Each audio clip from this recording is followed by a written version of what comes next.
the billionaires who own the world's deadliest private armies. This is not a conspiracy theory. This is not a thriller novel. And this is no longer a secret.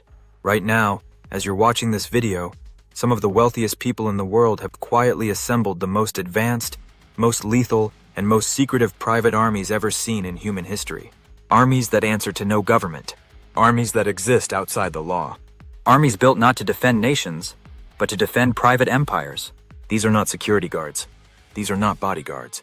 These are ex-special forces, CIA operatives, intelligence contractors, cyber warfare units, drone pilots, and mercenaries who have pledged allegiance not to any flag, but to billionaires.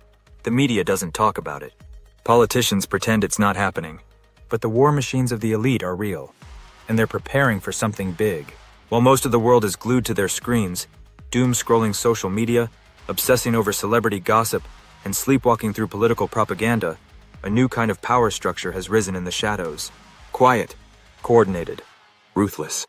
The men who already control big tech, global banking, media empires, and food supply chains are now investing in something even more dangerous.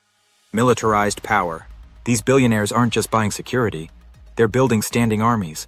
Armies that can start wars, end revolutions, protect assets, silence dissent, and rewrite the rules of civilization. This isn't coming, it's here. And what's terrifying is that almost no one is talking about it.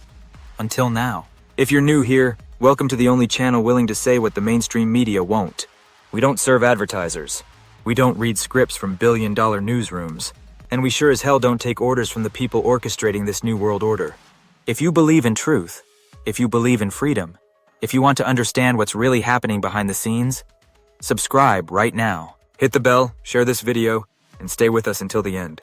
Because once you understand what these billionaires are preparing for, you'll never see the world the same way again. Let's rewind the clock to the early 2000s. The US military was bogged down in Iraq and Afghanistan, and suddenly, the government started outsourcing major parts of the war, not to NATO allies or UN forces, but to private companies. One name stood out, Blackwater. Run by former Navy SEAL Erik Prince, Blackwater became a symbol of the privatization of war. These weren't uniformed soldiers following the Geneva Convention. These were hired guns, mercenaries, operating with little oversight, fat contracts, and near total immunity. They were involved in massacres, cover-ups, and scandals. And yet the money never stopped. They were too useful, too flexible, too expendable. What began in Iraq would soon spread around the world. Private military companies popped up like weeds, some working with governments, others operating for multinational corporations, and a few serving only the highest bidder. What we witnessed was the birth of a new military-industrial complex, one that serves capital, not country. Fast forward to today. Erik Prince is still in the game, now operating across Africa with ties to foreign regimes and Chinese resource extraction projects. But the game has changed, dramatically. It's not just ex-military elites running these armies anymore. It's tech billionaires. Tech moguls have quietly built networks of protection so vast, so militarized, and so off the books, that they rival the security of some small nations. Jeff Bezos, the founder of Amazon, has a security apparatus that includes former intelligence agents, military strategists, surveillance experts, and advanced drone systems. He has data on half the planet, he has government contracts, and now he has muscle. Mark Zuckerberg? He's turned his Hawaiian property into a literal fortress, with underground tunnels, biometric scanners, armed patrols, and $100 million worth of private defense infrastructure. Bill Gates, the same man who's been buying up America's farmland like it's monopoly, has security contractors monitoring every square inch of his vast holdings, with ties to biosurveillance and predictive AI. And then there's Elon Musk. With Starlink, he controls the skies. With SpaceX, he has access to orbital logistics. And according to insiders, he's begun experimenting with private satellite surveillance and tactical deployment of security personnel. Not for national security, but for his own interests. We're now seeing private military contractors operating in over 100 countries. In Africa, they extract resources and suppress uprisings. In South America, they guard infrastructure, control ports, and monitor drug routes. In Eastern Europe and the Middle East, they fought in brutal conflicts, not for freedom, not for justice, but for profit.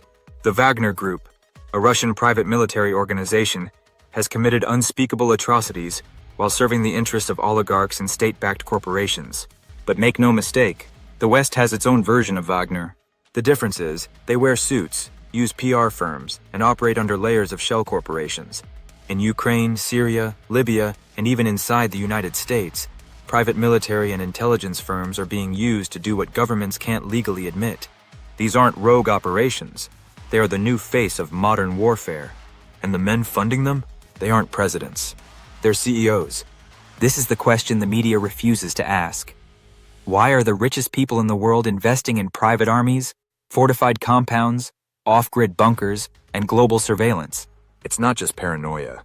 These billionaires have access to information you don't. They know our financial system is unstable. They know political polarization is at a breaking point. They know that civil unrest, economic collapse, and technological disruption are not what-ifs. They're when. In elite circles, there's a term that keeps popping up, the event. It refers to the moment the system crashes. Whether it's a currency collapse, a global cyber attack, a pandemic 2.0, or civil war, they're preparing for a future where society falls apart, and they survive above the chaos. The private armies they've built aren't just for defense. They're for control, crowd control, territory control, narrative control. And if you think they won't turn that power inward, onto the very populations they pretend to serve, then you don't know history. Here's the raw truth. You cannot vote out a billionaire's private army. You cannot protest a drone that has no flag. You cannot demand accountability from a mercenary who doesn't exist on any payroll you can FOIA. This is power beyond law, beyond borders, beyond the illusion of democracy. We are watching the slow-motion death of the old world, where governments ruled, and power was at least theoretically accountable to the people.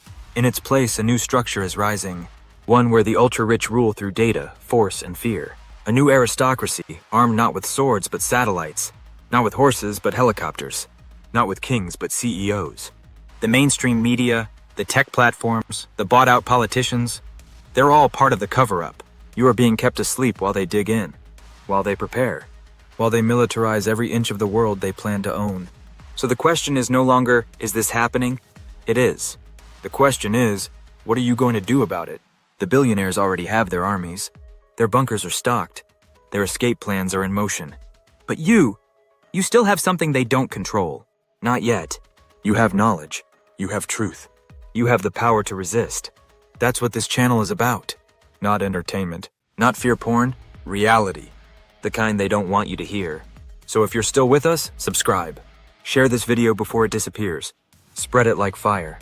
Because the more people know, the harder it becomes for them to pull the trigger on their plans. We are the resistance, and the truth is our weapon. We'll see you next time.